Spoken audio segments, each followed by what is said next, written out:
You now have 30 seconds to read questions 1 to 7.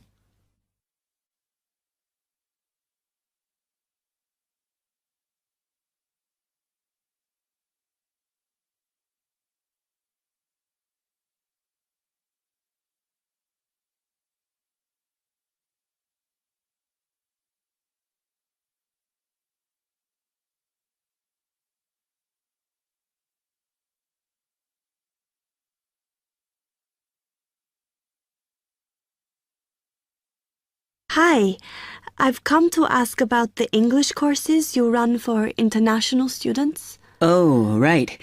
I assume you're a student at the university. Yes, I've just started. Okay. Well, we've got a range of courses. It depends what you think you need and how much. Oh. We can't run everything at the same time, though. So, for example, in this first term, we are just doing a writing course. I see. That sounds quite useful. What else is there? Some of the courses only run for single terms, and we tend to focus on what students have difficulty with. That means we don't usually do speaking courses, but next term you can do listening. Oh. That'll help you with lectures and things. Our provision is all based on what the majority of our international students need. So, is everything term-based? There's nothing that you run all year? Well, let's have a look. Yes, there is a class for vocabulary and grammar every term. That's for everybody, but it's split into 3 or 4 levels. And what about in the holidays? We don't do anything during the winter or spring break. Oh. But over the summer, there's just general classes because that's what most students want. A bit of everything. Okay, quite a variety then. I'll have a think about what I really need because I haven't got much time. Do you have about 20 students in each class, the same as our science seminars? We try to keep it at about 12 and certainly not more than 15. It's important for language classes. They're very different from your normal courses. Right. And how much are the classes? The rate varies depending on how many hours you attend, but you shouldn't have to pay. Usually, the department will fund you and even sort out which classes you need. Brilliant. It would be quite useful for me to have a certificate to take back to my country. Do you put us in for exams? Yes, but we don't like them to clash with your main course exams in June, so we run them in May. Oh. That leaves you time for revision.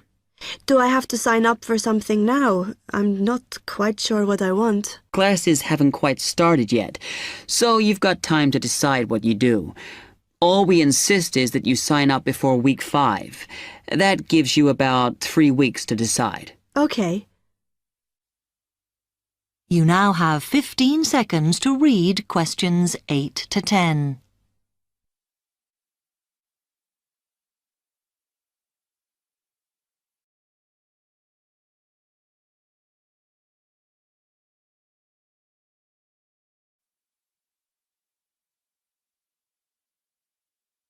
Then, when you've made up your mind, you need to come back here to the administration office to enroll.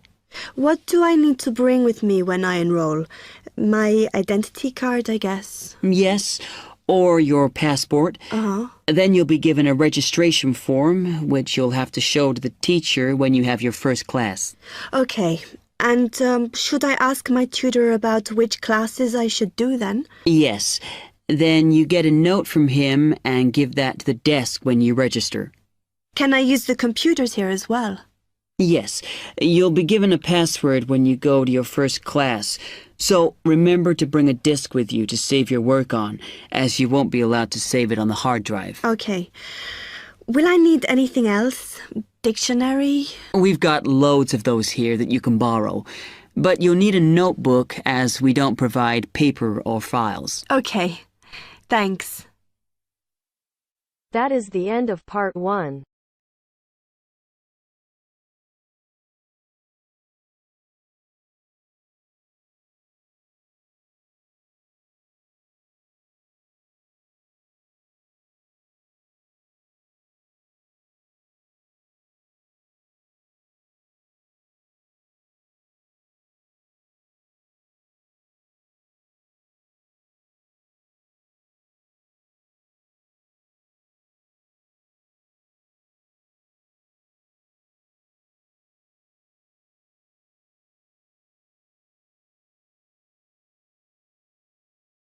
Now turns to Part 2. Part 2. You will hear an extract from a talk about the Scottish Highlands. First, you have 30 seconds to look at questions 11 to 18.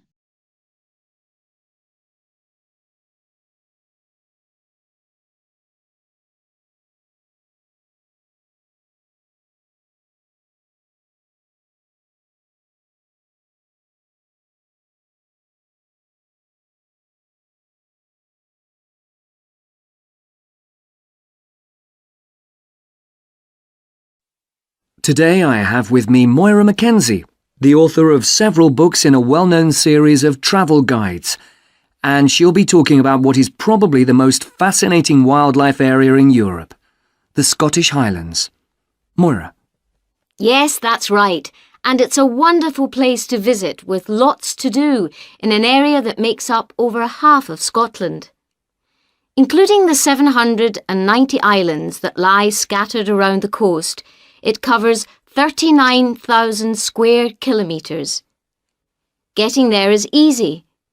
From here in Glasgow, a good starting point is Fort William on the west coast, with regular bus and rail services linking the two. I'd recommend the train, which takes 4 hours to get there. Alternatively, you can take the Highland Line, which takes the more easterly route up to Inverness. That, in fact, is a bit quicker, taking around 3.5 hours to cover the 280 kilometres from here. There are also two main options by road.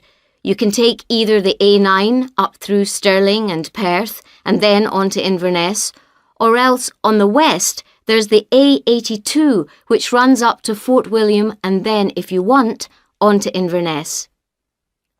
Now, a lot of people associate the Highlands with bitterly cold weather, but in fact the region has a generally mild climate as a result of being surrounded on 3 sides by sea, particularly the warm waters of the Atlantic. At sea level in the west, for instance, the temperature ranges on average from a minimum of 1 degree centigrade in January up to 18 in July, and you can actually see palm trees growing there. Obviously, though, the temperatures will be lower inland and on higher ground. You can expect it to rain a lot too, particularly in the west, where annually as much as 2,000 millimetres regularly falls, though this helps account for the rich variety of vegetation and wildlife. When you get there, you'll find there are plenty of reasonably priced places to stay. In Fort William, for instance, you can find a room for the night in a small hotel or a bed and breakfast for just £25, or for £28 to £30 in Inverness. It's probably a good idea to book ahead though, especially in the summer months. With all the leisure, sports and cultural activities on offer, the towns are becoming increasingly popular with visitors. For example, accommodation in Inverness won't be at all easy to find this year around the 23rd of July, as that's when the local Highland Games will take place. So, if your aim is to see the countryside, it may be best to stay in a small village.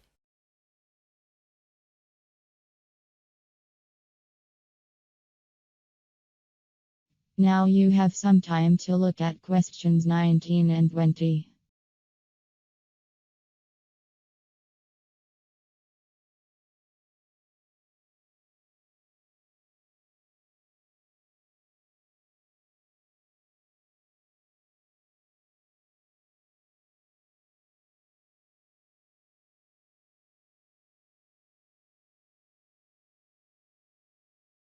As I mentioned, there's a huge range of wildlife in the Highlands, but for those visiting the area, there are some basic ground rules that are essential if we are to protect it. Firstly, you should make every effort not to disturb birds and animals, and one way of doing this is to blend in with your surroundings, for instance by avoiding brightly coloured garments, such as orange anoraks. To see wildlife clearly, it's best to use binoculars, keeping your distance. This is particularly important during the breeding season. Wherever possible, Use a hide so that they are less likely to detect your presence. Surprising though it may seem, visitors are advised to use their cars where no purpose-built hides are available, as people are apparently less likely to startle animals if they stay inside their vehicles. You may even find that creatures come up close to where you're parked, in which case, wait until they've gone before you move off. It should really go without saying that it's essential to be as quiet as possible, though sadly some people need reminding of this. Oh, and one other thing. Wild animals and pets don't mix, so please leave your dog at home or at least somewhere he or she can't chase the wildlife or damage their habitat.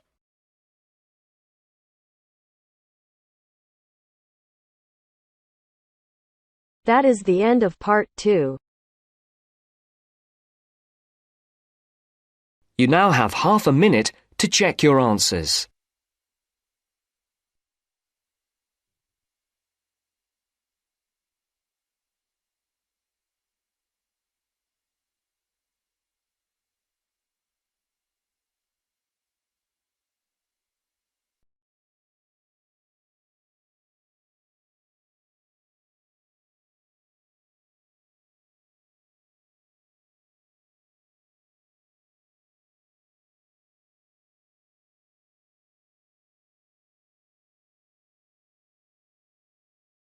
Now turns to part 3.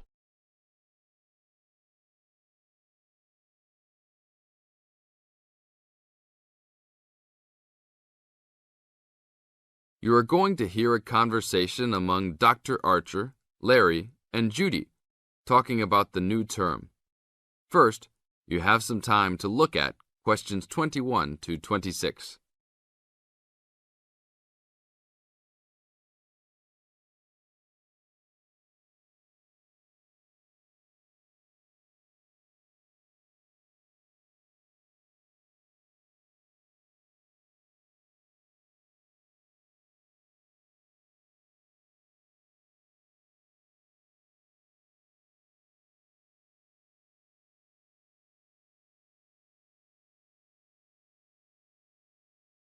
Now listen carefully to the first part of the conversation and complete the notes and table below.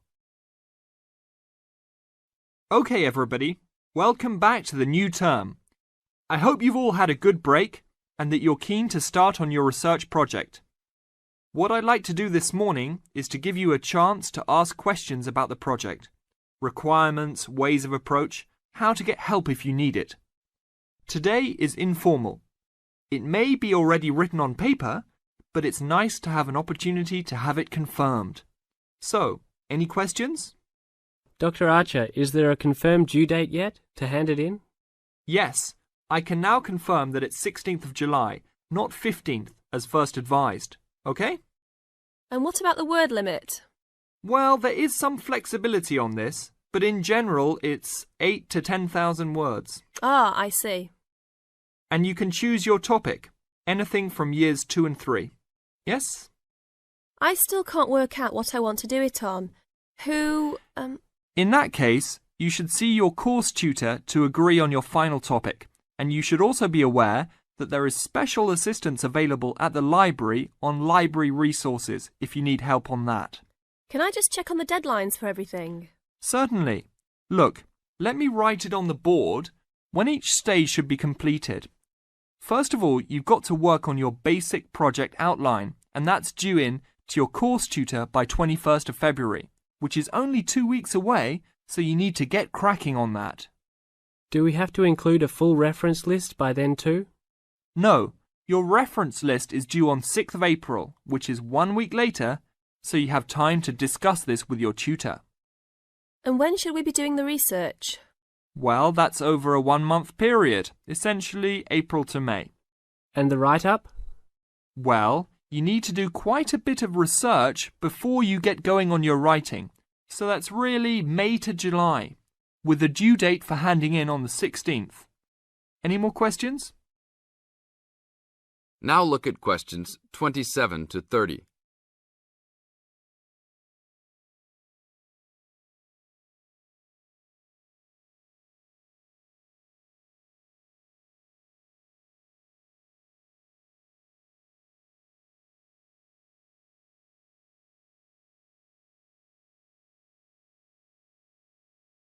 Listen to the second part of the talk and match A, B, or C with questions 27 to 30.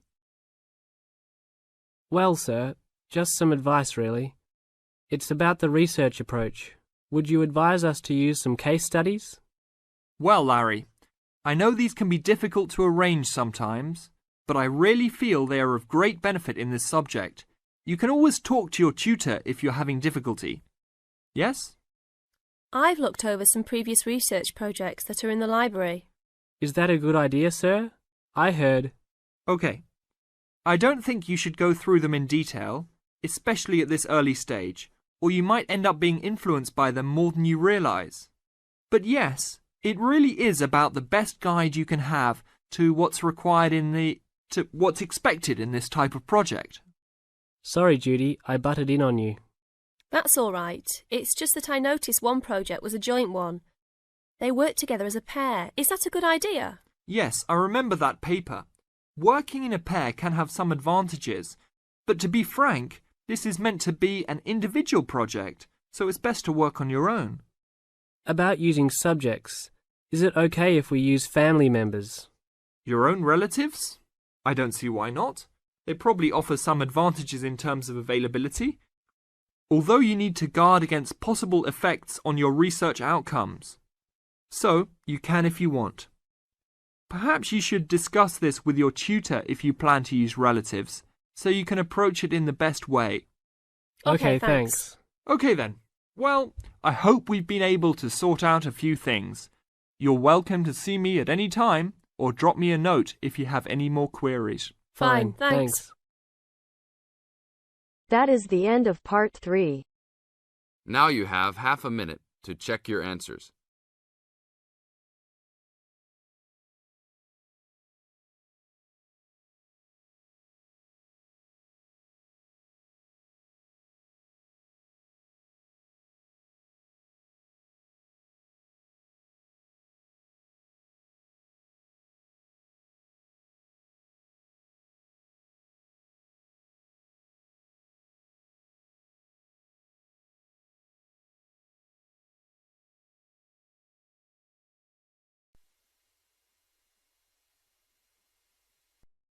Now turns to part 4.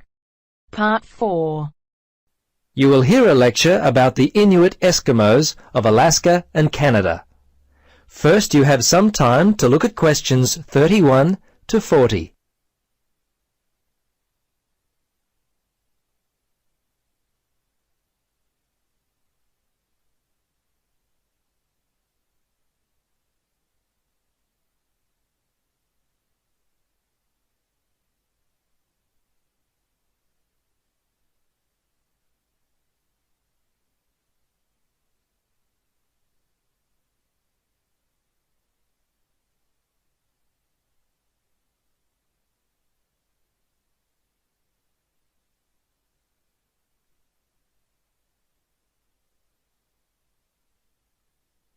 Now listen and answer questions 31 to 40. Good afternoon. In our lecture today, we will continue our study of people who inhabit the northernmost regions of the world. Our focus will be on the native inhabitants of Alaska and Canada, the Inuit Eskimos. They have been called the native inhabitants, as the Inuit were the people who had most recently migrated across the gap between Alaska and Siberia. Distinctly Asian in origin, the Inuit, which is literally translated the people in their native language, developed their civilization in what is now the Bering Sea region about 1,000 years ago. Their culture spread eastward and is called the Thule culture, after the place in northern Greenland where archaeologists first discovered it. The first Europeans to meet Inuit people were Norse settlers in what is now northern Newfoundland, Canada. These settlers lived there for a short time around 1000 AD. Approximately 500 years later, beginning in the 1500s, European whalers, fishing crews, and explorers met many Inuit along the coast of Labrador. Russians and other Europeans first met Alaskan Inuit in the 1700s.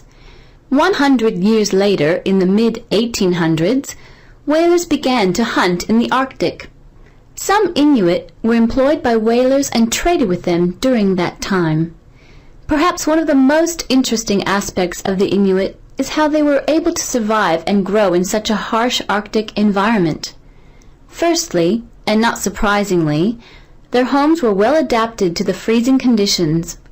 They lived in predominantly two types of housing that would keep them warm.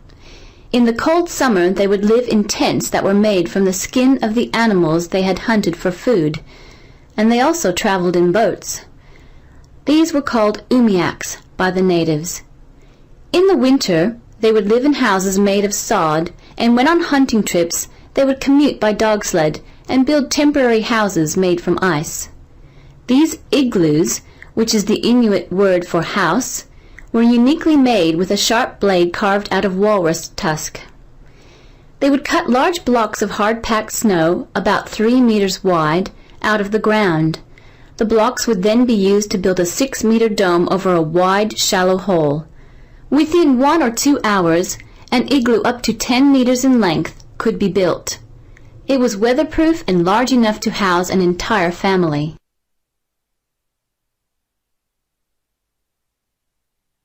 Very early in their history, they managed to develop the technology to hunt the huge bowhead whale, which was the staple food source for them at that time. They also hunted walruses and seals. On land, they hunted polar bears, moose, and various other game. The harsh environment in which they lived meant that a steady supply of food was often difficult to come by. Therefore, the Inuit were a people constantly on the move, looking for food, which meant that their dwellings had to be easily built and easily dismantled. They inhabited the wide open land and, as such, moved freely around it in search of food. Today, the traditional way of life has basically ended for the Inuit. They live in wooden homes rather than in snow houses, sod houses, or tents. They wear modern clothing instead of animal skin garments. Most Inuit speak English and Russian. Some speak Danish, while fewer still continue to hold on to their cultural roots by passing on to the younger generation their native language. The kayak and umiak, their principal means of travel, have given way to the motorboat, and the snowmobile has replaced the dog team. The combined percentage of the Inuit population in Alaska and Canada stands at 63%, the latter being 29% and the former around 34%. Some Alaskan Inuit live in towns and cities, but the majority live in small settlements and hunt and fish for most of their food. Most of those in Canada live in towns and housing provided by. That is the end of part 4. You now have half a minute to check your answers.